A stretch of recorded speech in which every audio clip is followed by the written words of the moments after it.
There are some people who carry a presence so rare, it unsettles the ordinary. They are what we call chosen ones, not because they are above others, but because their path is carved with purpose. And with that purpose comes both a gift and a burden. Chosen ones cannot be around a lot of people, and not because they dislike others, but because their very essence demands a different rhythm. They are people of depth, drawn not to chatter, but to meaning. A crowded room may offer noise, but it rarely offers connection. Chosen ones are not built for the surface level. They crave depth in a world that often rewards the shallow. While many people can sit in a room full of chatter and small talk and leave satisfied, chosen ones leave drained. They do not thrive in spaces where conversation is about appearances, gossip, or trends. Their soul hungers for something more, for dialogue that cuts to the heart, for presence that is authentic, for moments that carry weight. It's not that they reject people, it's that their spirit knows the difference between being surrounded and being connected. You see, crowds offer company, but not necessarily connection. And connection is the oxygen for a chosen one. Without it, they feel suffocated, unseen, and misplaced. When chosen ones choose to withdraw from large groups, it's not because they are antisocial or unfriendly. It's because they know their energy is too valuable to be spent on empty exchanges. They would rather sit with one person who sees them, feels them, and engages with honesty than be adored by 100 who never really know them. This preference for depth often makes them appear distant, but in reality, it reveals their wisdom. They understand that who you let close shapes your spirit, your choices, and your destiny. So they choose fewer people, but they choose people who align with truth. For chosen ones, less is not lack. It is protection, intention, and alignment. Chosen ones live with a heightened awareness that most people cannot fully grasp. They don't just hear words, they feel the energy behind them. They don't just walk into a room, they absorb the atmosphere of that room.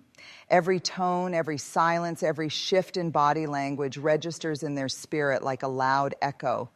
This sensitivity is both a gift and a heavy weight. It allows them to discern truth from deception, compassion from pretense, and love from manipulation. But it also means that crowds can be overwhelming. When you carry the ability to feel so deeply, being around a lot of people is like standing in a storm with no shelter. Every emotion, every unspoken tension, every hidden agenda hits them all at once. That's why chosen ones often prefer solitude, not because they fear people, but because their nervous system cannot continuously absorb the chaos of too many energies. They need time away to release what they've picked up, to clear themselves of what doesn't belong to them. This isn't isolation, it's recovery. Most of the world runs on speed and surface, but chosen ones function on presence and truth. Their energy sensitivity makes them guardians of authenticity. They cannot fake smiles for long. They cannot tolerate falsehood without feeling its sting. They cannot sit in the middle of negativity without carrying the weight of it. So they pull back, not because they don't care, but because they care too much. Not because they are weak, but because their strength lies in knowing how to protect their inner world. And here's the paradox. Their sensitivity is exactly what makes their presence powerful. When they do choose to show up, they bring peace where there was chaos, clarity where there was confusion, and truth where there was denial. But to bring that light, they must first protect it. This is why chosen ones are not often found in large crowds. They are protectors of their energy because they understand it is not endless. It is sacred. Chosen ones are often misunderstood when they step away from the noise. People may look at their distance and call it loneliness, detachment, or even arrogance. But what's really happening is this. Solitude is their sanctuary. It is in the quiet that their spirit sharpens, their purpose grows louder, and their inner wisdom becomes clear. When the world is crowded with voices, everyone with an opinion, a demand, an expectation, it's easy to lose yourself. But chosen ones know they cannot afford to lose themselves. Their mission, their calling, their unique voice would be drowned out if they lived in constant noise. That is why they pull back, not to run away, but to listen more closely to the voice within. In solitude, they reflect. They heal, they piece together the lessons of life that others rush past. They sit with their pain, their questions, their growth. And it is in this stillness that clarity comes, not the kind of clarity that shouts, but the kind that whispers truth so powerfully that it transforms the way they move forward. Chosen ones don't fear being alone because they have discovered the difference between loneliness and alignment. Loneliness says, I need someone else to fill me. Alignment says, I am whole within myself. And solitude is where that wholeness is cultivated. This is why chosen ones often seem to walk a path apart. They are not running from people. They are running toward clarity. They know that a distracted soul cannot fulfill a divine purpose. So they choose the quiet road where they can see their vision without distortion, where they can hear the whisper of wisdom without interruption. And here's the beauty. When they return from solitude, they return stronger. Their words carry more weight, their presence more peace, their choices more power, because solitude didn't make them weaker, it made them clear. One of the heaviest beauty Arden's chosen ones carry is being misunderstood. Their essence, the way they think, the way they feel, the way they move through the world, is not easily recognized by the majority. In fact, it often unsettles people. When chosen ones value solitude, they are accused of being distant. When they set boundaries, they are labeled as cold or prideful. When they choose depth over surface-level interaction, they are judged as antisocial or unapproachable. What most people fail to see is that these behaviors are not rejection. They are protection. The truth is, chosen ones see life through a different lens. They are not driven by popularity, but by purpose. They don't chase applause because they know applause fades. They don't bend to fit in because they know fitting in often costs authenticity. And in a world where so many are striving to be liked, their refusal to compromise makes them stand out. And standing out always invites misunderstanding. Their essence often carries a weight of wisdom, and wisdom can be intimidating. It shines a light on what others would rather keep hidden. That light can feel uncomfortable to those who aren't ready to face themselves. So instead of celebrating the chosen one's insight, people sometimes criticize, distance themselves, or attempt to minimize it. But here's the paradox. Being misunderstood is part of what confirms their path. If everyone understood them, they would simply be blending in. Their difference is the very thing that makes them chosen.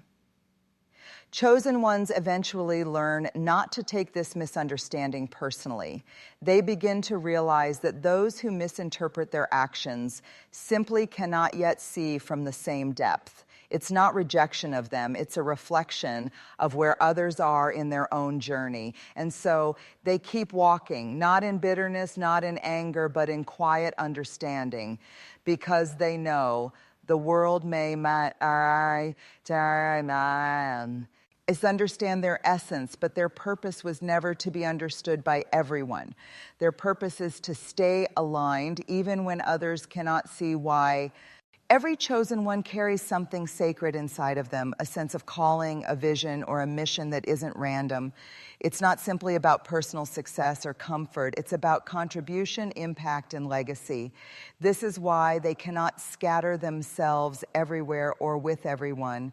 Their lives are not designed for distraction. They are designed for direction.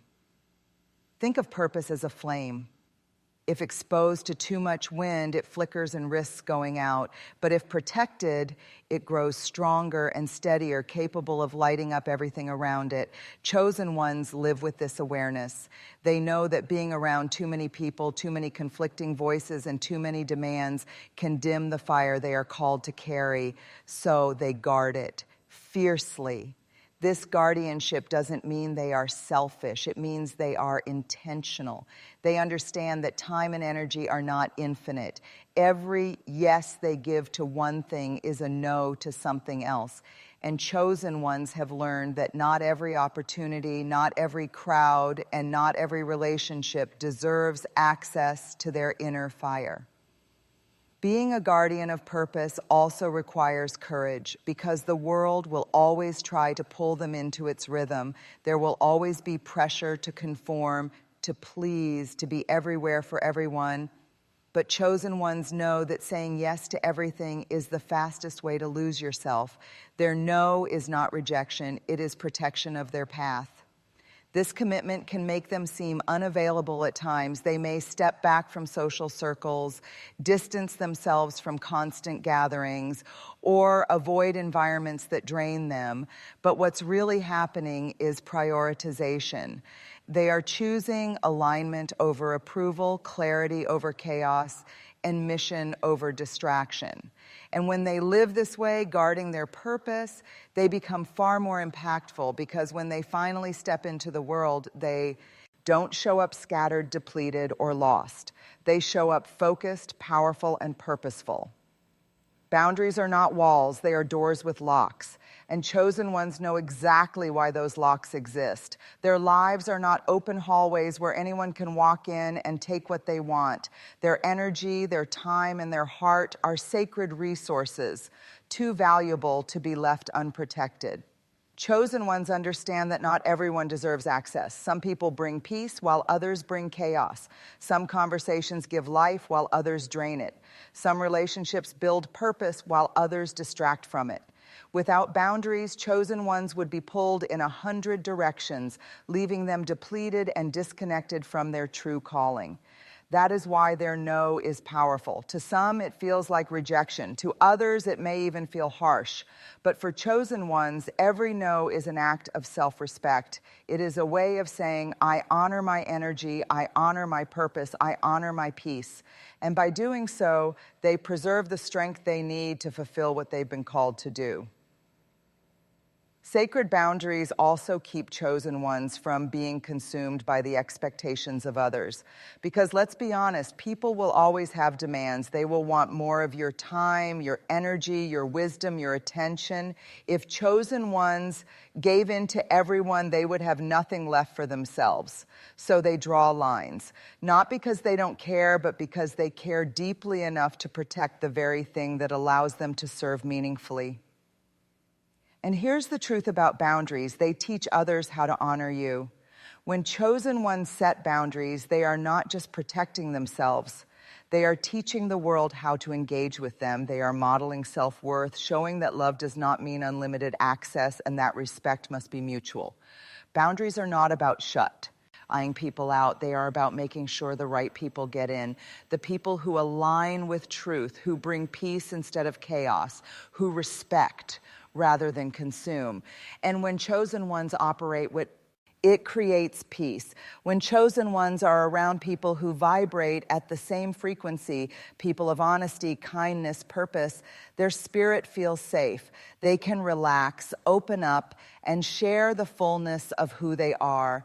But when they are around people who lack authenticity, their spirit tightens, their energy retracts, and their light dims. To the outside world, this can seem selective or even cold. But it's not about being exclusive, it's about survival.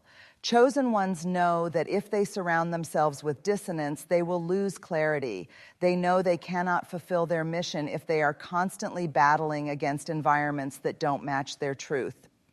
This is why chosen ones often walk with fewer companions.